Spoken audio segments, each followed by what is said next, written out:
What we're going to talk about today, the question is, how can the use of class notes be effective, and what evidence supports this conjecture? First of all, motivation has been argued by many to be a key component to successful learning. A lot of people nowadays talk about engagement as opposed to motivation. There is a connection, there's an association between the level at which one is immersed or engaged in the learning and their level of motivation.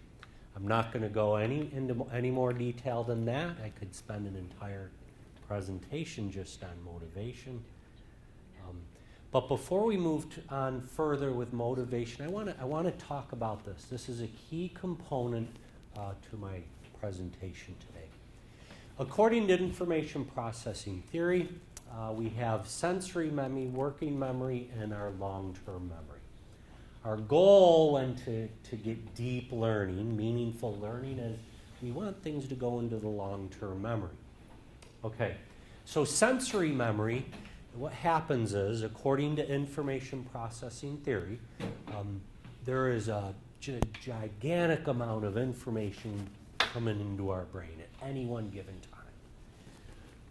Most of that, a vast majority of that, is pretty much deleted, and only a little bit makes it to our working memory. So for example, like in here, there's lights in the ceilings. You aren't really paying attention to it. There's the paint on the walls, there's a carpet, there's all kinds of information coming in, but hopefully at this time, what's in your working memory is what I'm talking about. That's what you're kind of focused on. At any one time, there's only a small handful of things, and it's arguable how many. Some say 3 or 4, maybe upwards of 7 things at one time can be in a person's working memory, okay? So that's whatever we're working on, how to use a computer, whatever it is, that's what we're thinking about. And we want that to go into the long-term memory because once it's in there, well, it's remembered long-term. So that's kind of in a nutshell the information processing theory, just very, very at a surface level. Now, when the working memory is overloaded, people get confused, right? And we're going to experience this later, okay? And what happens when you're confused and you're lost, you don't feel like you understand what's going on, what happens? Your motivation goes down, right? You're confused, yeah? So your motivation tends to go down. According to information processing theory, it takes time to process new information. This, I think, makes sense. You can think about anything, riding a bike, it doesn't matter what it is. You got to do it a lot. It just takes a while to learn it and to become good at it. Yeah? So it takes time to, quote unquote, master information. And reading class notes before class gives students time to process the material. Okay? So as a result, when they come to class, their working memory will not be overloaded, and learning will be enhanced. So in other words, what I'm saying here is if they read notes before class, and I'm not saying thoroughly digest it and understand it, my view is get a basic idea of what's going on before you come to class, and then I'll explain everything in detail during class, all right? But that way, if they're at least familiar with it, then when it comes to class time, it's not the first time they've been exposed to this. It's the second time now, yeah? It's not quite so foreign, and it won't be, it's kind of in your memory a little bit, all right? And this stuff I'm hoping, and by the end of the presentation here, I hope to really drive this home. Another point I want to make here, weekly quizzes are constructive. Weekly quizzes, as opposed to rereading or restudying class notes or textbooks or whatever, is more efficient. It does a better job at putting information into your long-term memory and a better ability to retrieve it. Again, this has been researched. This is shown to be true. So, and for some reason, when you quiz/test, it drives things into the long-term memory more than just reading like notes and trying to memorize. Yeah, the research suggests that. Another thing, frequent switching behavior, often called multitasking, leads to lower engagement, poor learning, and poor performance. And what happens basically, in other words, when you're trying to multitask or you're switching, information is not getting driven into the long-term memory. Okay? And this is in general. Providing class notes allows students to avoid this switching behavior because they don't have to worry about taking notes. I provide the class notes, and when I'm done here, I'll show you real quick. But they have these class notes online. They can print them out, and if they want a hard copy, a lot of students just bring their laptop and type things into there. I'll show you how I do that in a little bit. But my point is when a person is instructor is lecturing, and the student's trying to write things down, and you're lecturing, they're trying to switch from writing everything down to hearing what you're saying, and it's a lot of switching, and it doesn't lead to effective learning. Yeah. In addition, the role of both written and spoken language in teaching and learning is very significant, especially for English language learners. And again, this has been shown to be true by, these are just a handful of scholars that have verified this. Providing class notes, I use Canvas, Blackboard or whatever, gives the opportunity to, during lecture, I have the written class notes, just like I'm doing here, but they're class notes up there, and then I talk as I'm explaining it, and I'll give an example. I'll show you a little later, but it integrates both of them. And again, it leads to more effective learning, especially, I think that's especially important for English language learners. It is actually. Chand has shown that is true. According to Mayer, there's 3 cognitive processes that are required for meaningful learning: selecting, organizing, and integrating. So selecting, first of all, students need to know what is important. What do I need to study for the test? Yeah. What are the words that I need to be familiar with? What are the pictures? What are the concepts? What information is important? So they need to be able to select. Then they need to be able to organize the information in their head. So they need to take these words, the pictures, the concepts, and they need to be able to organize it into coherent mental representations. Again, a little later in the lecture, I'm hoping to really drive this home with an example. Integrating, the last thing, we want to be able to connect all this stuff together. Get a good mental representation of each word and picture and concept. But in the end, we want to be able to connect it all together and connect it with prior knowledge. Making class notes available to students before class and integrating them into your lecture helps with all 3 of these. And let me explain how. Prior to class, students can familiarize themselves with the words, the concepts, any pictures, the information. One thing I do as far as words, how can help them select which words are important, I boldface them. This is a word you need to know, like in statistics, for example, placebo. That's a word we need to know. I boldface it. So it helps with selecting. That's kind of old school boldfacing. I'm into colors and stuff too. I mean, bolded and colored. Well, You know, I'm trying to expand beyond just the black and white. well, that's right. And Well, I like got what color you're doing here. right here. Yeah, you're exactly. adding the I'm, color. yeah, yeah. So that's what I mean. Bold things. Make it stand out. Yeah. Yeah. Okay.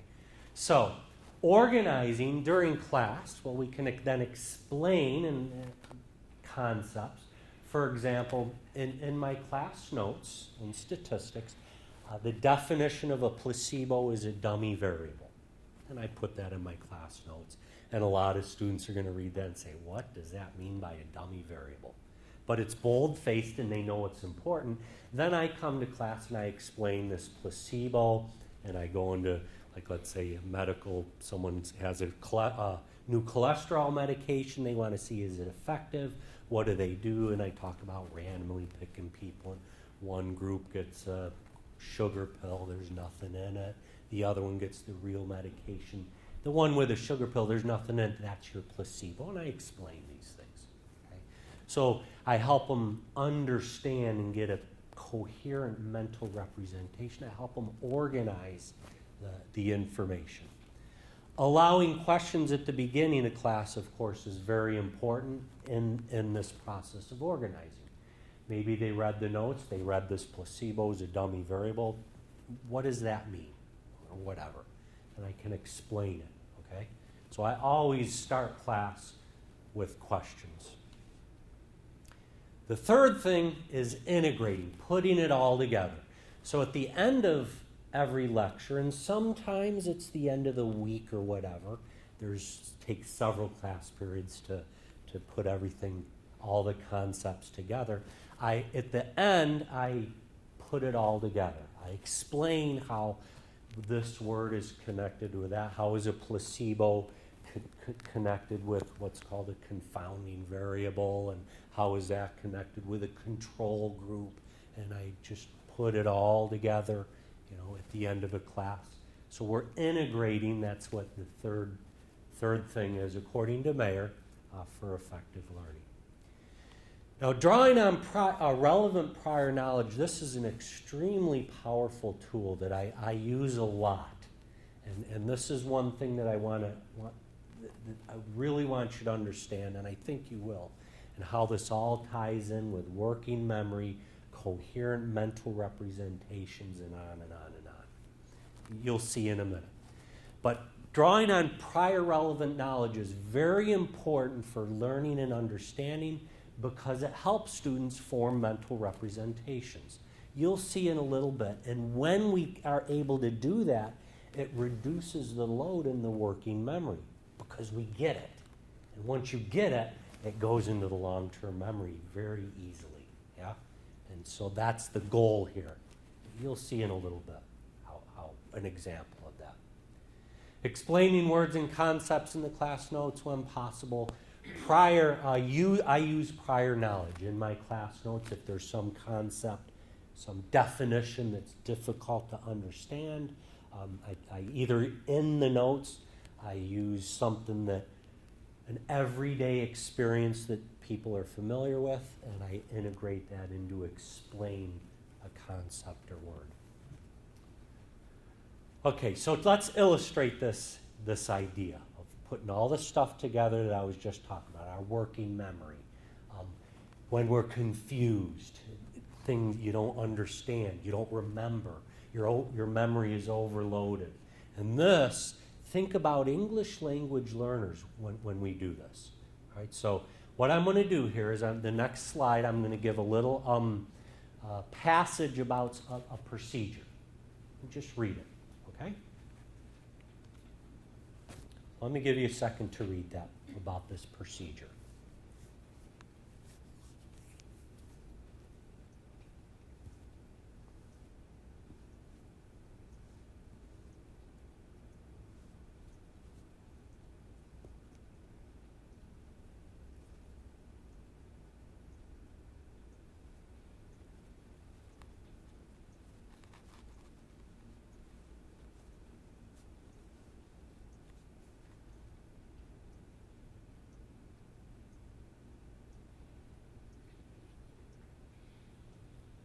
Finish?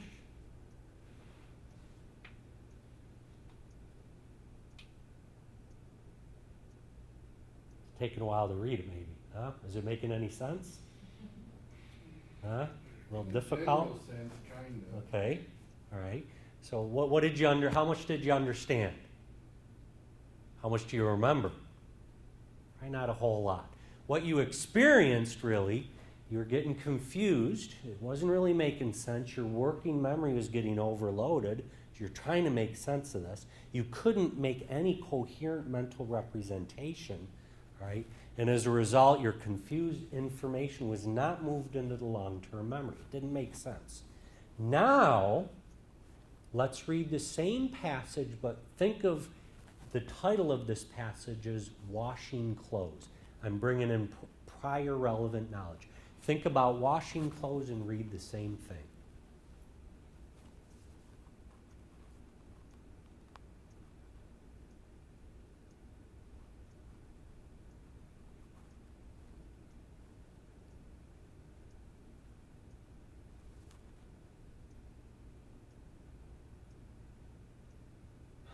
Making a little more sense?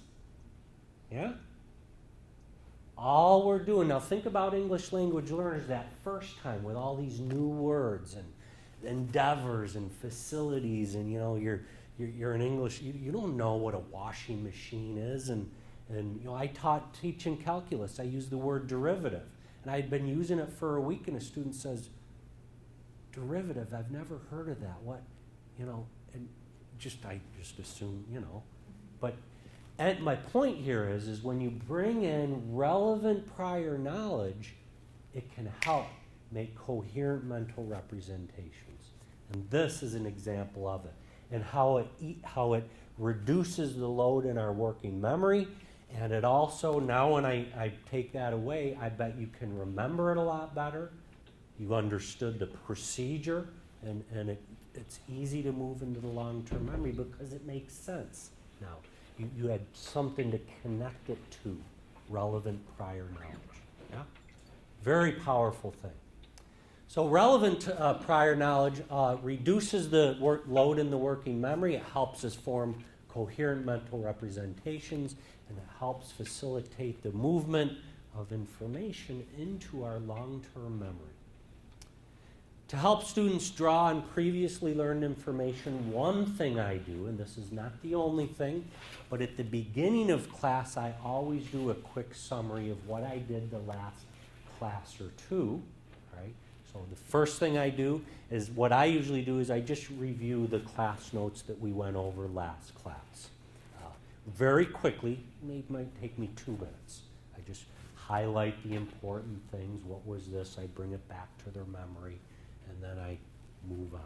Yeah, it's important whenever we learn new information, it goes in, and of course, no matter what it is, you can't let it sit there. You got to retrieve it again. Then it goes back, and then you wait another day or two, and you got to retrieve it again. And the more you do that, the more ingrained, more embedded it gets into your long-term memory. Yeah, it takes time though, but you've got to use it. What I usually talk about is like changing brakes in a car or something, whatever. First time I did it, it took me like 3 hours. No springs everywhere. Didn't know what I was doing. Now that I've done it 10 or 15 times, I'm much more proficient at it. Why? It's the same thing with math. It just takes a little while, but you gotta keep doing it. Just one little concluding thought on this is I do believe, I've experienced this, that when we teach with the Spirit and learning is done with the Spirit, learning and teaching are both maximized. However, there's no empirical evidence that this is true to support this claim, obviously, but I do know that is true. And then there are some references here at the end. If there's no markers in here. Somebody have one? First one here. Oh, page is up there. Thank you. If you're interested, and if not, I certainly understand, but if you're interested, my email address, if you want a copy of this PowerPoint, just shoot me an email and I can send this PowerPoint to you. Now, we've got some time. Do you have questions, comments, statements about? Are you going to show us your canvas? Oh, yeah, thank you. Okay, let me, for example, okay, so on Canvas, like I said, in the Files tab, everything I use, I just put everything in one central location, including practice tests, the syllabus is there, all the documents, I just put in one place. Okay, it's just what I do. Oops. The other thing that I just want to mention, the only other tab my students use is this right here. All their homework, all their quizzes, all their tests, everything else is done through this link. I'm not going to take the time to do that, but that's an online link where all their homework is, quizzes are done online, everything is done right there. All right, so they only need these two tabs. For example, this is Chapter 7, Surveying Sample Interest, Samples. One thing, let me see here. You can see here there's a lot of bold-faced words, but sampling bias, population, so it's the entire group, and I don't of course read this word for word. Students can do that before class, but then I take things and I just explain things. One thing that's interesting to me, like a parameter in statistic, I'm amazed that I always tell them a parameter is, at least in statistics, is represented, any parameter is represented with a Greek letter. If you see mu or gamma or rho or whatever, we're talking about a parameter, and a parameter is an aspect of a population, and same thing with a statistic. So mu and x bar, I explained here, both of these mean the average. Yeah. This is just this is a parameter, and it's about the population. This notation is telling us we're talking about the average of the entire population. This, when we see English letters, this is the average of a sample. They're both averages, they're just different. We call that a parameter and that a statistic. And things like this is what I mean, they're on the notes, but you can read that and it might not make complete sense but when you read it before class, but then I come to class and I just explain things. And then I just keep going. Statistical inference. We've got the definitions here, provide drawing conclusions about a population from a sample. But what is that? How do we do that? And I give examples and I talk about it. And what are different ways of bias and what can bias do? An example I always give is what about the average income in Oahu? I don't know what it is, but let's hypothetically say, I don't know, let's say it's 80,000. I think I read a statistic that it was 86,000 in Honolulu, but I don't know how accurate that is. But let's say you go down to Waikiki somewhere and you sample 50 people from Waikiki and you find their average, their salary, and you average that up. Is that going to represent the entire population of Oahu? Of course not, right?